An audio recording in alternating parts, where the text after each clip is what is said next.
কেয়াপন কেপর সিরিয়ালে আমরা দেখতেই পাচ্ছি যে তন্দ্রা গুলি খেয়েছে, তাও আবার সঞ্জয়ের হাতে। তো এই ইনফরমেশনটা আমি তোমাদেরকে আগেই দিয়ে এসেছিলাম, কারণ এই ধরনের একটা টপিক ভাবনা চিন্তা হয়েছিল। কারণ তন্দ্রাকে টোটালি এই সিরিয়াল থেকে সরিয়ে দেওয়াটা অসম্ভব, তার কারণ তন্দ্রাই কিন্তু মেন ভিলেনের ক্যারেক্টার। তো যাই হোক, তন্দ্রা এই মুহূর্তে গুলি খেয়ে হসপিটালে আছে আর তিনি নাকি কোমায় চলে গেছেন।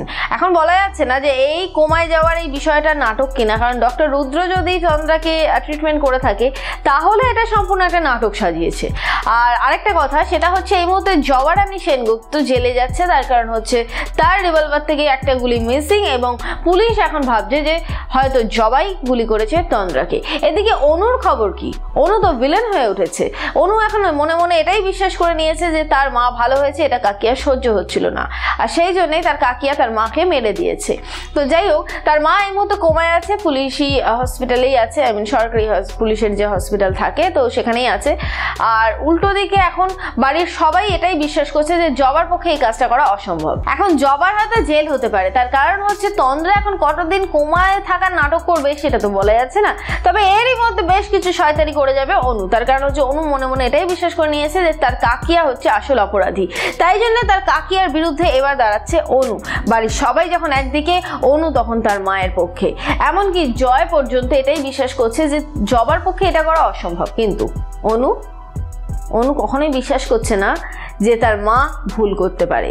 সে মনে মনে এটাই ভাবছে যে মা ভালো হয়ে গেছিল, মা পুরোনো সবকিছু ভুলে গেছিল।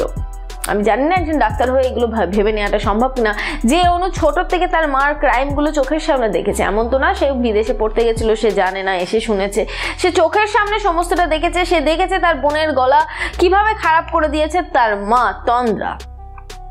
এমনকি সে এটাও দেখেছে যে তন্দ্রা কিভাবে বাড়িতে অশান্তি ক্রিয়েট করেছে, এবং সে এটাও দেখেছে যে তন্দ্রা দিনের পর দিন নাটক করে গেছে অসুস্থ থাকার পাক্কা 12 বছর ধরে, তবুও সে বুঝতে পারলো না।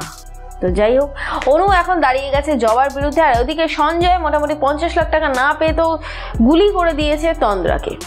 আর মনে মনে এটাও ভেবে সে আনন্দ করছে যে ফাইনালি জবার সাথে তার শত্রুতাটা একটু হলেও কমে গেল, তার কারণ হচ্ছে সে বদলা নিতে পেরেছে। সে জবাকে এবার লাইফ টাইমের জন্য জেলে পাঠিয়ে দিয়েছে।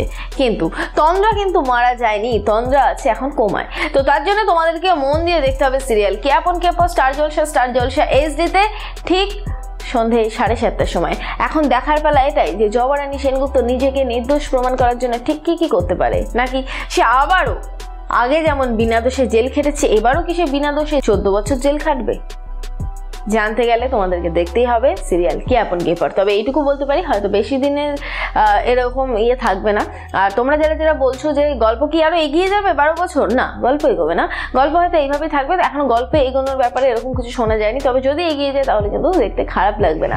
তো যাই হোক বন্ধুরা, সবাই মিলে দেখতে থাকো সিরিয়াল কেয়াপন কেপর স্টার জলসা এইচডিতে ঠিক সন্ধ্যে 7:30টার সময়। আমার ভিডিও যদি ভালো লেগে থাকে তাহলে লাইক করো, যদি কিছু বলতে চাও কমেন্ট করো, পারলে শেয়ার করে সকলকে জানতে সাহায্য করো।